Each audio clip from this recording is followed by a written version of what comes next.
Okay, guys, what's happening? This is Team Mystic. We're bringing you another video, and before we go into this, let me just explain something real quick. No, Team Mystic is not just us two, Don Ailey and myself. It is actually a band of people who are on Mystic Forum who want to contribute. So here with us, we have a guest. So introduce yourself, please. Hi.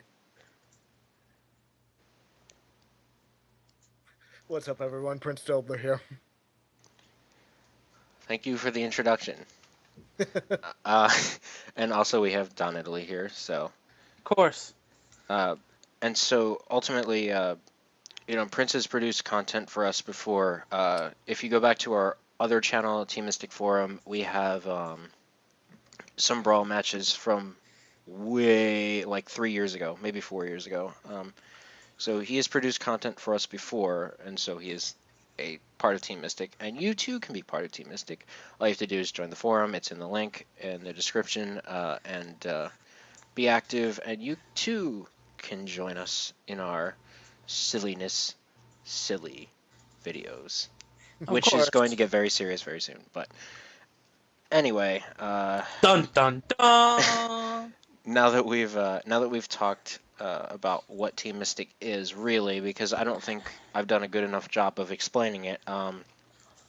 Let's get into the heart of the matter. So, in case you haven't realized by now, Mr. Iwata, Satoru Iwata, the president of Nintendo, has passed away, unfortunately, at the age of 55.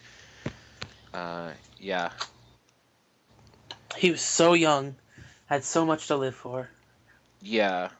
He died of, I believe, some kind of pancreatic cancer. I can't remember the exact name. It was a bile duct growth.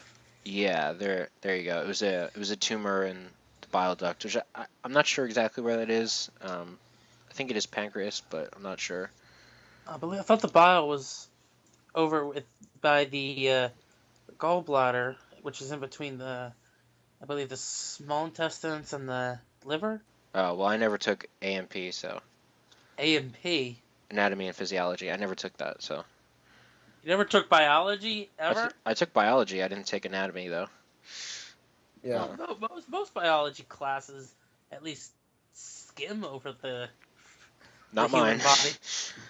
Yeah, it's been a while since I last helped my dad study for his nursing classes, so. But anyway, so what we're gonna do is we're sort of almost a celebration where we kind of remember some of the different things he's done. Like for instance, if you didn't know, he was actually a developer in the 80s and the 90s when he got out of college. So I guess we'll start with some games like Pokemon Gold and Silver. Everybody has a memory about that game. Oh, yes. Oh, yeah. Mm-hmm. Well, let's see. My memory of Pokemon Gold and Silver is this. And I don't know, and I apologize in advance if this was his idea, but screw the ice caves. I could not, for the life of get through the ice caves. Now it's like child's play. But before, right. I was like, couldn't get through it to save my life. Yeah. Trust, I had as many problems with those back then as you probably did. Same Well, of here. course, we weren't gamers back then. We were just kids. Now we're gamers. Oh, there you go. Yeah, I mean, I was a hardcore gamer when I was younger, but for some reason that thing just puzzled the crap out of me. I don't know. I was there playing Ninja Gaiden for NES when I was younger. I was playing everything, and I could But not. somehow the ice caverns couldn't. Nope. For the life. See, they required logical thinking, and we didn't have that back then. Yeah, it was like some sort of lateral that it just didn't connect at that point. Well, remember, when you're that young, you don't have that much of an attention span. So what would happen is we didn't have enough of an attention span to think 5 moves ahead as to, okay, if I enter the ice this way, then I can move this way, then this way, then this way, and then it'll get here. Mm-hmm. We couldn't think that far ahead. So we would just keep trying and trying over again, but we would never be able to think far enough ahead to actually complete it. Right. Yeah, my memory. I got a Game Boy Color with the game with silver, and the rest is history. So yeah. Well, also Pokemon, I had I had gotten the silver version, and that was actually the first Pokemon game that I physically owned. Same. I didn't I borrowed played with my brother's friend's blue version, but I never actually owned my own like first gen game. Ah.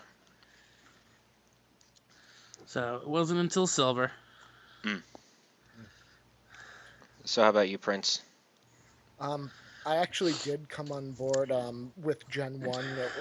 I was on a little bit earlier, but I was at like the very end of Gen 1 before they released Gold and Silver. Mm-hmm.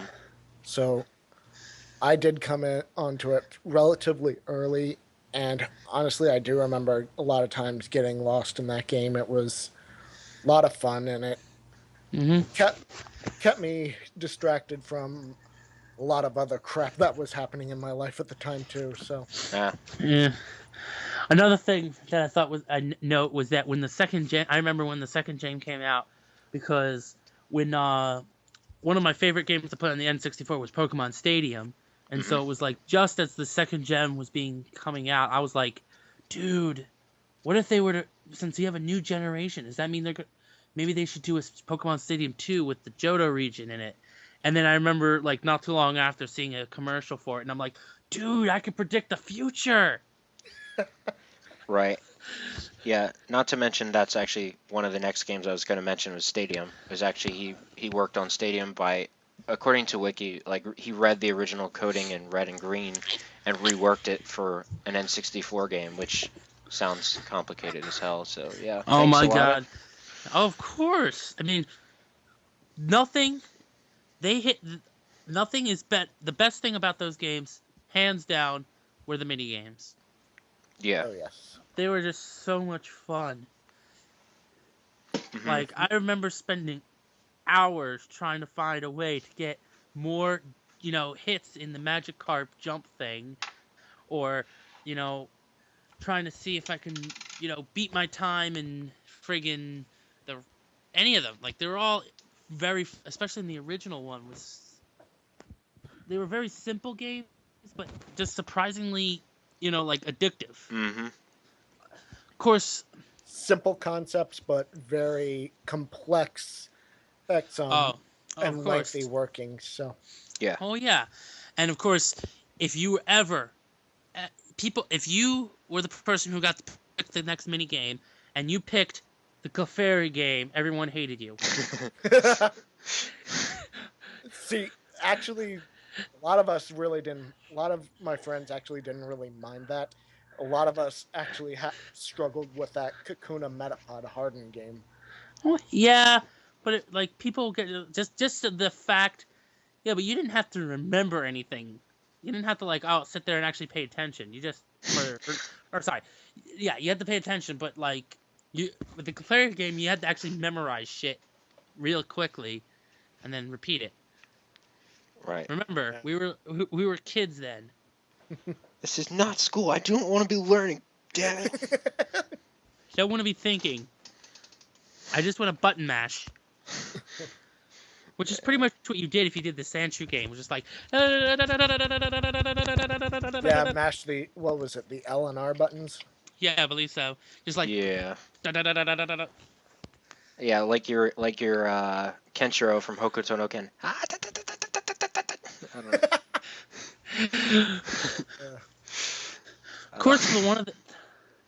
course, the other the most confusing one, or semi-confusing in the middle of the game, or no, sorry, Clefairy game was people would get pissed off about, but honestly, I completely blanked on the truly most hated mini game, and that was the friggin' Drowsy game. We never, ever, to this day, still don't understand how the hell it works. That's great. I'm like, it just annoys the hell out of me that like you could sit there no matter how good you are, the moment it starts. Your drowsy is already snoozing, beginning to snooze, while especially if you're playing against a computer character, and the computer character's like, it takes them a couple seconds before any Z's start showing up. I'm like, really? That's like cheating. Yeah. So like, Pokemon was big like back in the day for Iwata. Another one was Earthbound, which I personally don't have any experience with, but I know Prince was just playing that, so. Yeah, I well, have so much experience with that. I actually owned an original copy way back when. I don't have it anymore, sadly. So yeah, he worked on Earthbound. He actually had to rebuild it from the bottom up. The game was actually during its initial beta stages or alpha stages, I think, was so broken and that it almost didn't happen. So he basically took the whole team and he just said, we need to work at this from the very beginning. We need to start over. Wow. Yeah, and that's not an easy thing to do. No. Yeah. Yeah, it must be frustrating. I mean, starting any project, once it's halfway through, you have to build it from the ground up again. That's got to be ridiculous. So, thanks, Iwata. I mean, I haven't played the Earthbound games, but I've always wanted to. So, yeah. I mean, yes. Yeah, I believe you can get it on the eShop, right? Yeah, the Wii U Virtual Console has both Yeah, but see, Earthbound and Earthbound Zero, or I mean Earthbound Beginnings, as it's now called. Well, unfortunately, Strider doesn't have a Wii U. I do have I do have emulators though, so I could always, A Wii U emulator. No, not a Wii U emulator. For Earthbound. Just need like an SNES, right, or NES. Yeah. But yeah, so there's Earthbound, Kirby, a lot of the older Kirby games. Oh yes, I always had so much fun with those. Yeah. I haven't really played too many of the Kirby games. Like, I've only really played, like, I guess you could say 1.5 because the one was Kirby Air Ride. But Kirby Air Ride was so much fun. Yeah, that was fun. Oh, that was a great game. Wish my copy of it actually worked. Oh my god, it's such a pain in the ass. I don't understand why it's so like to try and find that game on the internet. It costs so much money. Well, it was a very popular game, and it was very well received when it came out. So, in spite of it necessarily being like a fringe game, basically. Yeah, but a game that popular from one of Nintendo's main people or characters, and they have not re-released it on the eShop. Yeah, I mean, they really should, but they probably will at some point when they actually are able to get GameCube games on the Wii U. I believe I thought they already did. No, they're able to get 64 and DS games on the Wii U. Okay. Yeah. I think for me with Kirby, the one I played the most of was Crystal Shards, for 64, because that was like one of the only ones I actually owned. Like most of the other Kirby games I played at other people's houses, but the one I actually owned was Crystal Shards for N64, and that was a lot of fun. Just kind of like a platformer. Well, in terms of like main series Kirby game, the only one I actually played was the Wii one, the Return to Dreamland. Oh, okay. Oh, that I actually have played that one. I don't own it anymore. I traded that one in when I got my Wii U, and that one is a lot of fun. Oh, of course, because without it, we wouldn't have the badass Kirby giant ass sword attack. The new Final Smash and Smash 4. It looks, yeah, it's cool and all, but honestly, in my opinion, if they should have picked, that was just, he just pulls out the big sword and does a bunch of slashes. But in the game's finale, I don't know if you actually played the finale. Yeah, I have. Oh, so then the when he does it against the final boss, it's a lot more cool because he pretty much brings out every different form of the sword you can have, and then finishes it off with a gigantic, regular sword. Mm. Yep. which was so much cooler. Yeah. But So does anybody else have anything to say about Kirby at least before we move on, or any of the previous games, if one? One of my favorites actually was Dreamland 3 back on the Super Nintendo. Yeah. That one I felt was I actually enjoyed that a lot more than Superstar, surprisingly, simply because it went back to a lot more of the traditional platforming as opposed to the beat 'em up that Superstar and later games were known for. So Right. Yeah. I mean, Mhm. both are really good games. It just Dreamland 3 appealed to me more because of its more kind of classic feel to it. Mhm. Okay. So did any of you guys have any experience with Balloon Fight? That's an old ass game. nope. Yeah. I think that was an '80s game actually. I don't have any experience, but they played it in Nintendo World Championship this year, which was interesting. Yeah, they did. And it was kind of interesting to watch. Well, the whole championship was interesting to watch, but Balloon Fight in specific, I thought was pretty cool for a game I'd never seen before, actually. Um, so the big one for me is Super Smash Brothers. Of course. Yep, he did work, and I'm not sure how far in the Super Smash Brothers he worked, but he definitely started with 64, He started it all. which I played 64. I own it. I've been playing it since pretty much since the game came out. Um, I've played the hell. I played probably put in over 1,000 hours in Melee, put over 1,000 hours in Brawl. Um, Unfortunately, can't get Smash 4 because I don't have 3DS or Wii U. But I've as close as I could to becoming competitive was Brawl.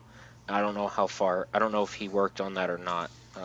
Because by then he was already president of Nintendo. So can't say if he was too busy or not. Yeah. But yeah, but they had friggin' Marth and Melee, so you would have been, and he's one of your best characters, Mm, yeah, if not your best. my best always changes in Melee. I can't. I hate it, but it does.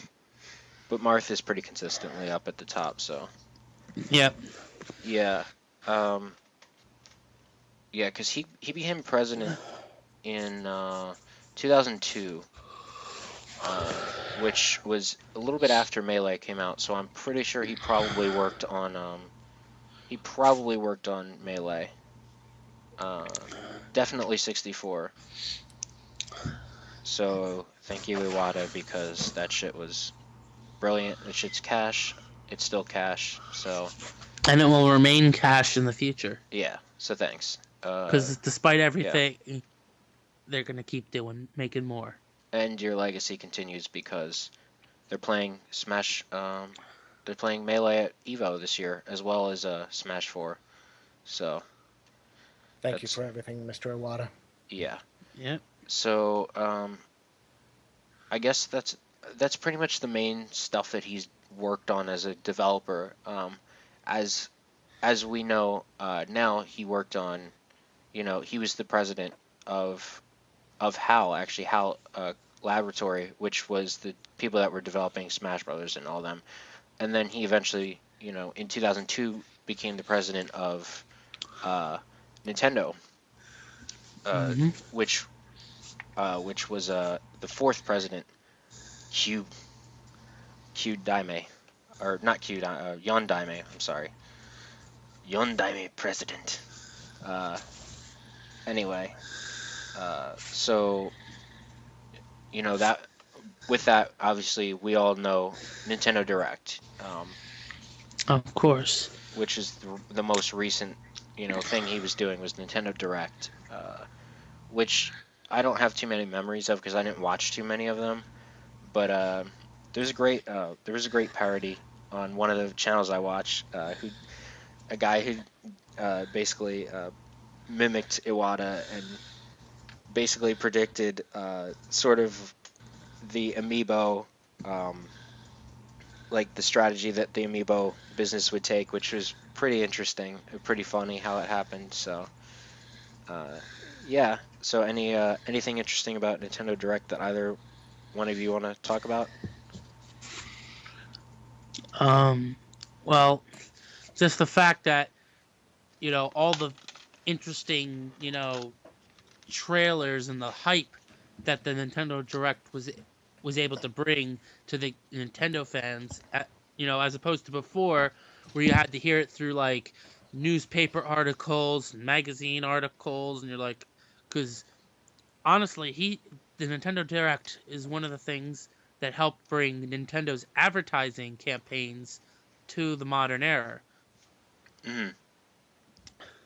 You know, do Yeah. you see any of the other developers, or companies having directs every so often to hype up their games? No, not so much. Not really.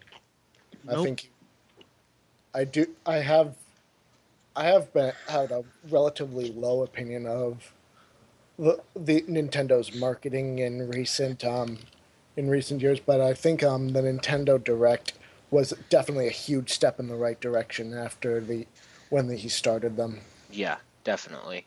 Mm-hmm. Yeah, I mean the only other like company that even like remotely comes close to that is like Capcom, Yeah, because their fighter, especially with the fighting games, because they work like directly with the fighting game community to like balance stuff out and stuff.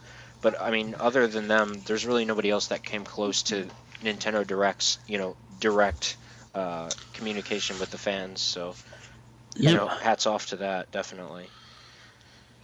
I really hope they do continue to do these even after Iwata's death. I think there's still a lot that they can do, and Hmm. Well, it's just a matter of who's, picking the person to speak on these directs.